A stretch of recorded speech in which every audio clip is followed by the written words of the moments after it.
ऊर्जा संरक्षण के नियम का ये दूसरा वीडियो है, ठीक है। अभी ये हमने इससे पीछे के वीडियो में पढ़ा था कि हम कक्षा 9 में हैं और इस तरीके से कक्षा 9 में हम ऊर्जा संरक्षण के नियमों से अपने आंकिक प्रश्न हल करते थे। इसको मैंने उदाहरण को आपको समझाया। अब हम जा रहे हैं कक्षा 11 की तरफ, थोड़ा लेवल बढ़ाते चल रहे हैं, ठीक है।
अब एक पहले हम छोटा सा कंसेप्ट देखते हैं, एक छोटा सा टॉपिक इसमें लेते हैं जो कि हमें समझना है।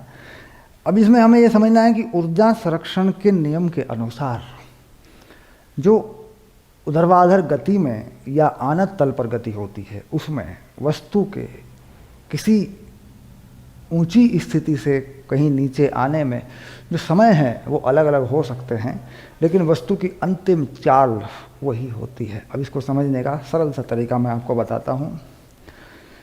जैसे मान लीजिए यहाँ से कोई ऊंचाई है h, ये कोई तल है और यहाँ से एक इस तरह का मामला है यूँ, और कोई वस्तु यहाँ से यूँ लुढ़कते हुए इस तरीके से यूँ और यहाँ तक पहुँच जाती है, ठीक। तो आप देख रहे हैं कि जो रास्ता है वो अजीब सा रास्ता है, यानी रास्ते का कुछ पता नहीं, उसकी लंबाई क्या है, उसके कोण किस प्रकार से है ना, इस तरह का रास्ता है। देखो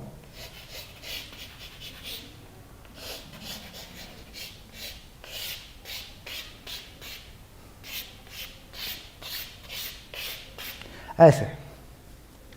तो यहाँ पर वस्तु की चाल अगर मान लें हम, वस्तु की चाल हम यहाँ पर मान लें, अगर इसको स्थिति ए माने, ये हो गया यू ए, और यहाँ पर वस्तु की चाल मान लें हम वी बी, और यहाँ की जो ऊर्जा है उसको मान लें हम यू बी, यू नहीं बल्कि बड़ा यू है ना, कैपिटल यू लिखते हैं। इसी ऊर्जा को मान लें यू बी, और यहाँ की इसी ऊर्जा को मान लें यू ए। तो देखा जाए तो जो चाल है वो ऊर्जा संरक्षण के नियम से प्राप्त होगी, वो इस रास्ते की लंबाई पर निर्भर नहीं करेगी।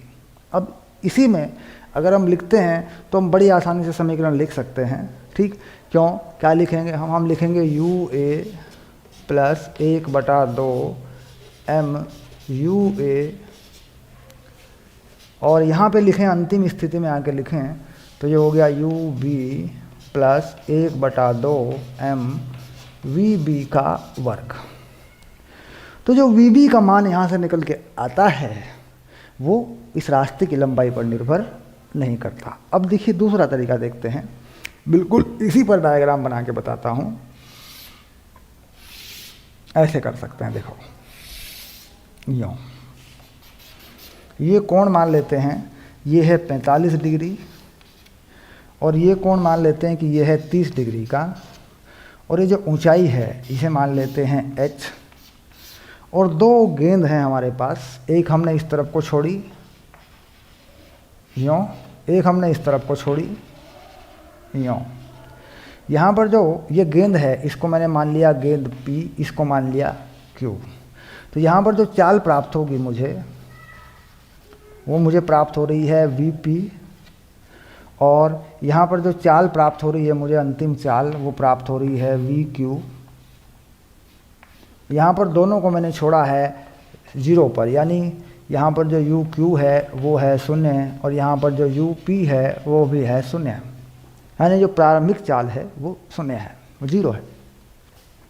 तो अगर ऊर्जा संरक्षण के नियम से देखा जाए तो दोनों में जो ऊंचाई है, ऊर्ध्वाधर ऊंचाई, वर्टिकल हाइट जो है वो सेम है।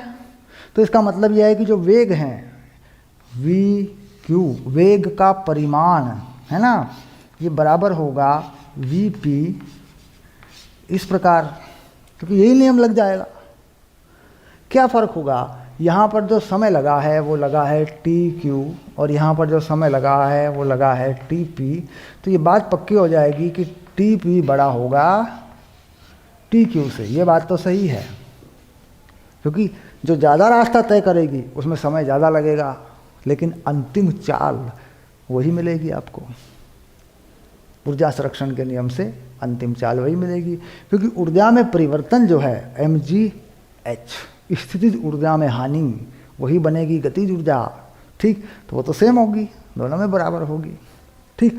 तो इसलिए पथ की लंबाई को पहचान कर, पथ की लंबाई को पहचान कर ये पक्का करें कि नहीं ऊर्जा का परिवर्तन कितना है उसको देखें, ठीक। अब चलते हैं, ये थोड़ा पहचानने का तरीका था कि भाई ऊर्जा संरक्षण के नियम के अनुसार ऐसा होगा, ठीक। अब आगे चलते हैं। अब हम 11वीं कक्षा में चल रहे हैं। इससे पहले जो डेरिवेशन थे या बातें थी वो 9वीं क्लास में भी पढ़े थे आपने, वो बेसिक बनाने के लिए मैंने बताया आपको। अब हम 11वीं कक्षा में चल रहे हैं, ठीक है।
अब मैं 11वीं कक्षा की बात कर रहा हूँ। ऊर्जा संरक्षण के नियमों पर जो शर्तें हैं, जो कंडीशन हैं, जो उदाहरण हैं, कैसे कैसे सवाल आपको देखने को मिलेंगे अपनी परीक्षाओं में, प्रतियोगी परीक्षाओं में, मेडिकल की, इंजीनियरिंग की, 11वीं की, है ना, IIT की परीक्षाओं में किन किन तथ्यों पर आधारित सवाल हैं, वो सारे के सारे मैंने फाइनली लिस्ट कर दिए हैं, लिस्टेड हैं ये।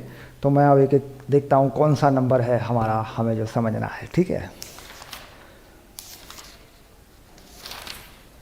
सबसे पहला हम बात करेंगे प्रोजेक्टाइल मोशन के अंदर, प्रक्षेप्य गति के अंदर ऊर्जा संरक्षण किस प्रकार से काम करता है, ठीक। प्रक्षेप्य गति में ऊर्जा संरक्षण कैसे काम करता है।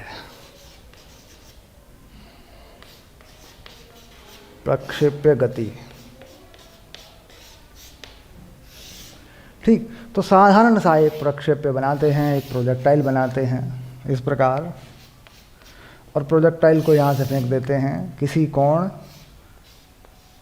थीटा पर, और इसको जो दिया जाने वाला वेग है, प्रारंभिक वेग, उसको कुछ मान लेते हैं।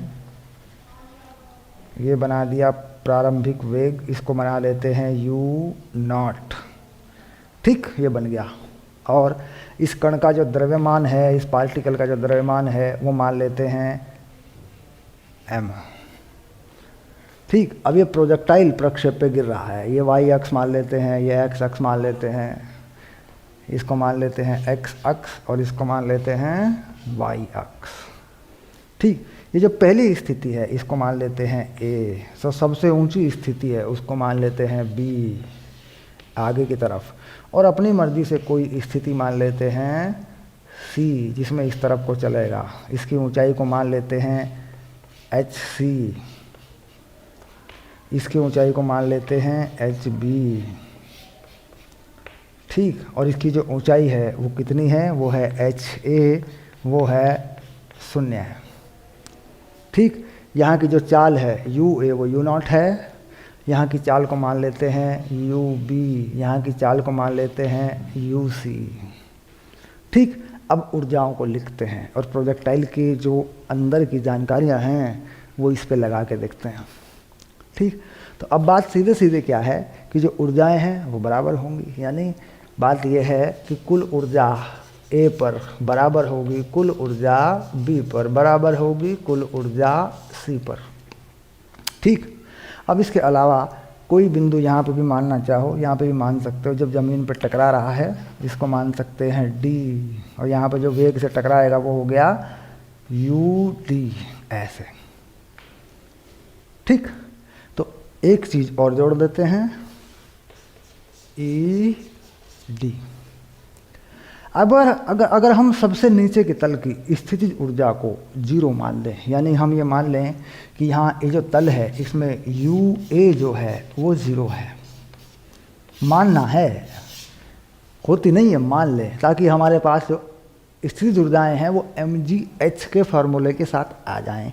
जितनी भी ऊंचाई हो उसको mgh के अनुसार हम लिख दें।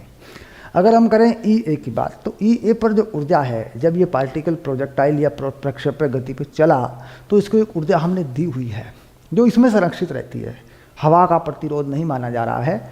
तो कितनी हमने दी है, यू नॉट दी है, यू ए पे दी है। तो पहली ऊर्जा क्या हमने दी, एम यू नॉट स्क्वायर, और यहाँ पे एम जी एच नहीं है, इसे कहते हैं एच ए, और एच ए कितना है, 0 है, ये लग जाएगा बाद में, ठीक है।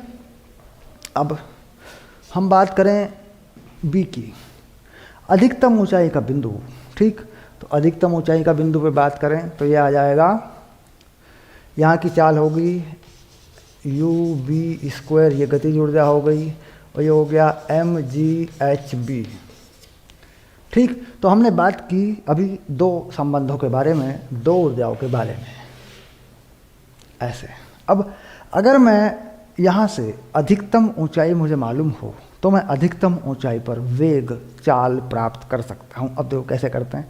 प्रक्षेप्य गति में अधिकतम ऊंचाई जो है ये निकाली जा सकती है, ये होती है H B U not square sine square theta by 2g, ये इसका सूत्र होता है, अधिकतम ऊंचाई का सूत्र होता है। तो अधिकतम ऊंचाई की मैं बात कर रहा हूँ तो वहाँ रखूँगा मैं इसको। तो मैं चाहता हूँ कि मुझे यू भी मिल जाए, ठीक। हालांकि मुझे वो मालूम है, मैं मिला लूँगा कि सही है कि नहीं मेरा ऊर्जा संरक्षण का नियम। तो अब देखते हैं, यहाँ से दिया 1/2 M U not square, H A को कितना डाला, 0 डाल दिया, ये 0 हो गया, 1/2 एम यू बी का वर्ग और एम जी एच। तो एच का मान लगा दिया मैंने, एच का मान क्या लगाऊँ मैं यहाँ, you not square sine square theta by 2g, ये मैंने एच का मान लगा दिया, अधिकतम ऊंचाई लगा दी प्रक्षेप्य गति के अंदर। तो अब इसमें जो m है उसको हटा, देखो पूरे को m से भाग कर दो, देखो ये रहा m, तो कितना आ गया, u not square by 2 minus g, यहाँ से कट जाएगा, ये आ गया u not square sine square theta by g, 2 नीचे है, जी कट गया है ना, तो जी को हटा दो अपॉन 2, और ये चीज़ आ रही है यू बी का वर्ग, ठीक। अब जो 2 हैं यू बी के वर्ग के नीचे भी एक 2 है, ये रहा, ठीक। तो पूरे के पूरे समीकरण को, पूरे के पूरे संबंध को 2 से भाग कर दो। तो 2 से भाग करोगे तो ये हट जाएंगे 2, देखो ये 2 हट रहे हैं, देखो ये 2 हट जाएगा नीचे से, ये देखो ये बच गया, ये बच गया, देखो, ठीक। बीच में क्या है, बीच में है माइनस, तो यू नॉट को कॉमन ले लें अगर, तो क्या बचा 1 माइनस साइन स्क्वायर थीटा, और ये है यू बी का वर्ग। 1 माइनस साइन स्क्वायर थीटा, ये आप जानते हैं त्रिकोणमिति में एक सूत्र होता है, sine square theta plus cos square theta equal to 1, तो ये कोस स्क्वायर थीटा बन जाएगा।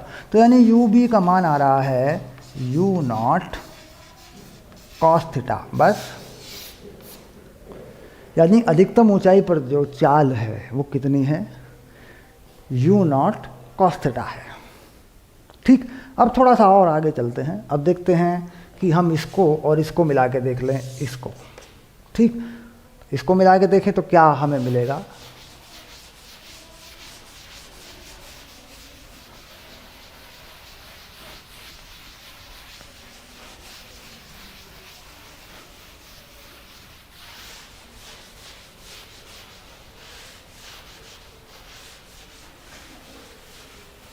ठीक। यानी अब मैं कर रहा हूँ ई ए और ई सी को बराबर, है ना।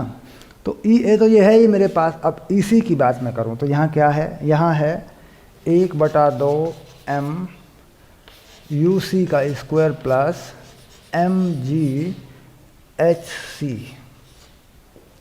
ये चीज़ आ गई। देखो, अगर मुझे एच सी मालूम हो तो मैं यहाँ पर वेग का परिमाण बता दूंगा, प्रक्षेप्य गति के वेग का परिमाण बता दूंगा, यानी कुल तात्कालिक चाल यहाँ पर कितनी है। ठीक, तो अगर मैं इसे हल करूँ तो m हटा दूँ, एच ए को 0 रख दूँ, तो ये कितना बनेगा, यू नॉट स्क्वायर बाई 2 बराबर U C square by 2 plus G H सी।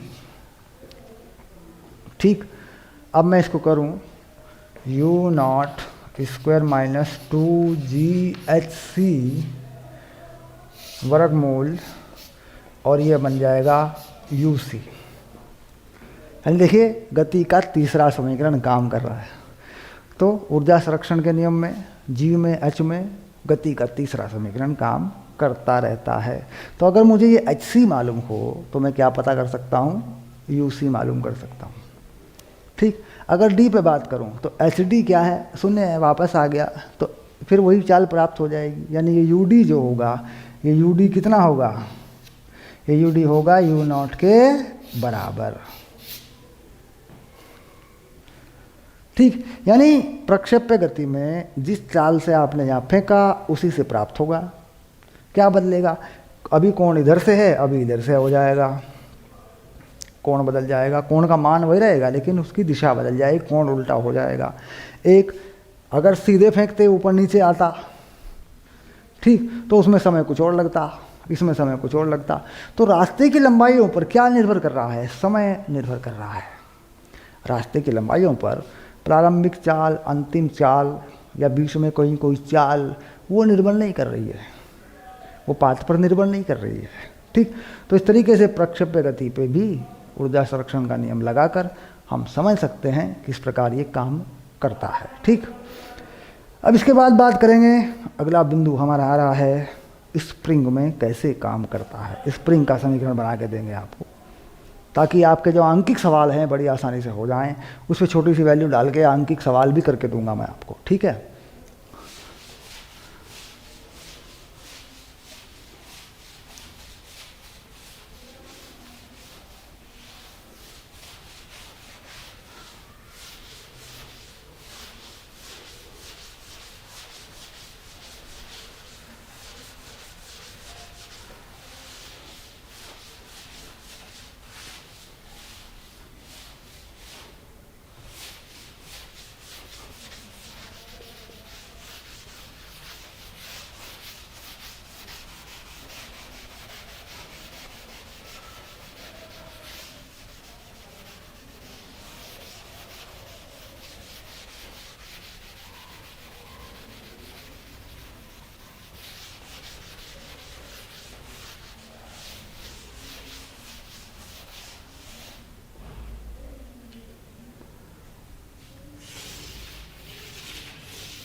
अब बात करते हैं स्प्रिंग में, है ना। तो स्प्रिंग की बात अगर करें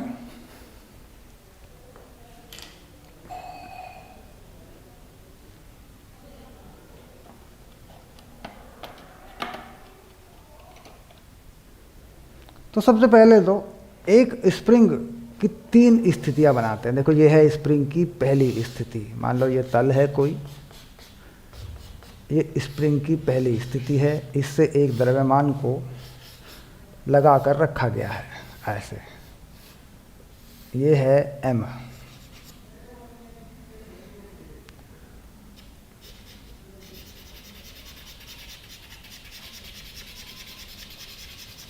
ऐसे, ठीक। यहाँ पर स्प्रिंग खिंचा हुआ नहीं है, दबा हुआ नहीं है, इसे मान लेते हैं कि ये है x बराबर 0 और आगे की तरफ है x अक्ष, ऐसे मान लेते हैं, ठीक। अब दूसरी स्थिति बनाते हैं,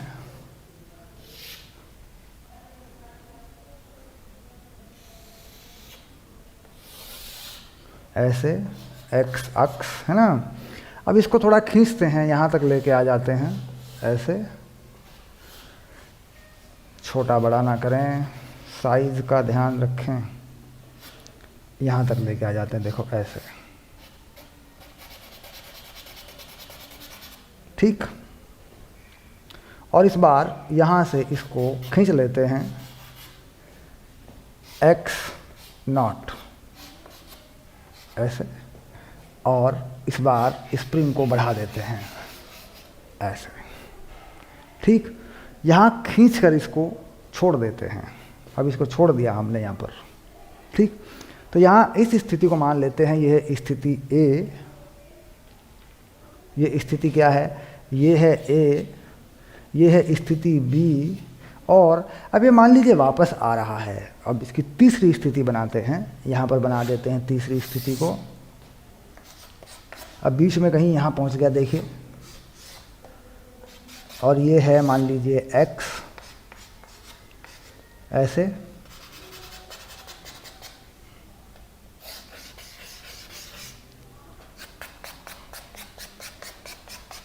ये हो गया देखिए, ठीक।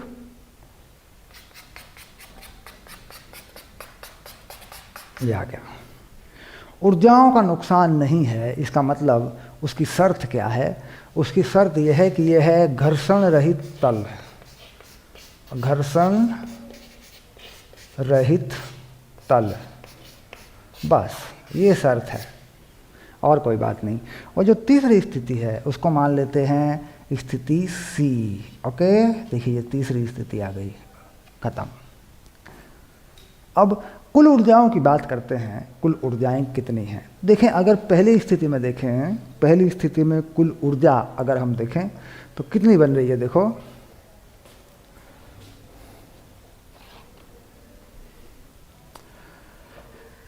EA, उसको मान लेते हैं EA, दूसरे वाली की क्या है EB है, तीसरे वाली की क्या है EC है। ऊर्जा संरक्षण के नियम के अनुसार, यानी स्प्रिंग ऊर्जाओं का नाश नहीं करता, स्प्रिंग द्वारा लगाए गए बल हम मान लिया हमने कि वो संरक्षित बल हैं, एक आदर्श स्प्रिंग है, और तल कैसा है, घर्षण रहित तल है। तब अब शुरू करें, लिखें EA का। देखिए EA पे यहाँ जो चाल है वो 0 है, यानी UA 0 है और X भी 0 है, क्योंकि खिंचा हुआ नहीं है, दबा हुआ नहीं है। तो यहाँ पर अगर लिखें तो ये ऊर्जा है 0, ठीक। आगे चलते हैं। अब अगर बात करें EB की, ठीक, तो EB में स्प्रिंग जो है खिंचा हुआ है, तो कितनी ऊर्जा है इसमें, 1/2 के x0 स्क्वायर, और यहाँ पर छोड़ा नहीं है अभी UB भी 0 है, ठीक, UB भी 0 है। अब आगे चलें,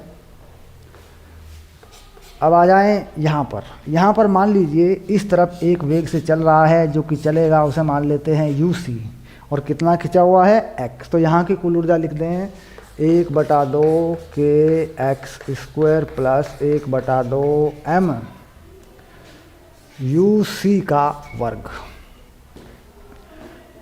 ठीक, अब देखिए यहाँ पर एक नियम में एक गलती हमने की हुई है। अब आप पहचान लें कि वो गलती हमने क्या की हुई है। देखिए, मैंने यहाँ की जो ऊर्जा है वो यहाँ बराबर करके लिख दी। ये बात गलत है। क्यों गलत है ये आपको समझना पड़ेगा, क्योंकि यहाँ पर जब मैंने स्प्रिंग को खींचा है तो मैंने उसमें ऊर्जा दे दी है, ऊर्जा भर दी है। ऊर्जा भरने के बाद जब मैं उसे छोड़ूंगा तब उसके बाद की ऊर्जाएं संरक्षित होंगी। देखिए यहाँ पर क्या है, मैंने कोई ऊर्जा उसमें दी नहीं है, तो कुल ऊर्जा कितनी है, 0। तो हमेशा वो 0 ही रहेगी। इसका मतलब वो ऊर्जा शून्य है तो शून्य ही रहेगी। लेकिन मैंने यहाँ पे क्या किया, बी पे उसमें ऊर्जा दे दी है मैंने। ऊर्जा देने के बाद जब मैं छोड़ूंगा तब वो संरक्षित होगी ऊर्जा।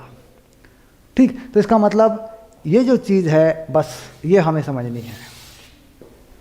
यानी स्प्रिंग को खींच कर या दबाकर छोड़ दें, उसके छोड़ने के तुरंत बाद सारी ऊर्जाओं का कुल योग संरक्षित रहता है। जब स्प्रिंग को खींचा नहीं है, छोड़ा नहीं है, कुछ नहीं है, रिलैक्स पे रखा है, सामान्य लंबाई पर है, तब संरक्षित की बात नहीं, तब तो ऊर्जा शून्य है।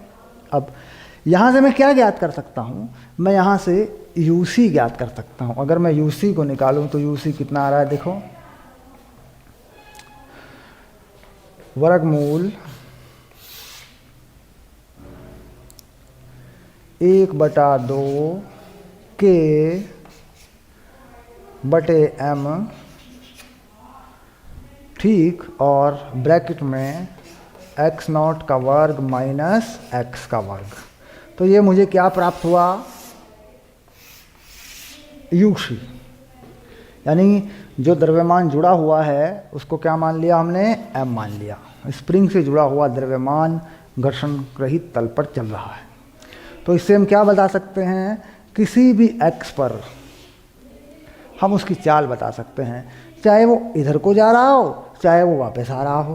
क्योंकि यहाँ पे देखिए x का स्क्वायर है, तो x चाहे प्लस में हो चाहे माइनस में हो, चाल मिल जाएगी आपको। ठीक, x प्लस में रखें या माइनस में रखें, जो चाल प्लस x पे होगी वो माइनस x पे भी होगी। क्योंकि ऊर्जा संरक्षण का नियम कह रहा रास्ते की लंबाइयों पर, रास्तों पर नहीं, प्रारंभिक और अंतिम स्थिति पर निर्भर करता है। तो प्रारंभिक अंतिम स्थिति में क्या लगा है, कितना खिंचा हुआ या दबा हुआ है, ये x बताएगा। और पहले आपने कितना खींचकर या दबाकर छोड़ा था वो ये x0 बताएगा। तो स्प्रिंग में जो पहले होता है, स्प्रिंग सामान्य लंबाई पर, जब आप उसके बाद ऊर्जा दे देते हैं तो पुरानी ऊर्जा को आप भूल जाते हैं।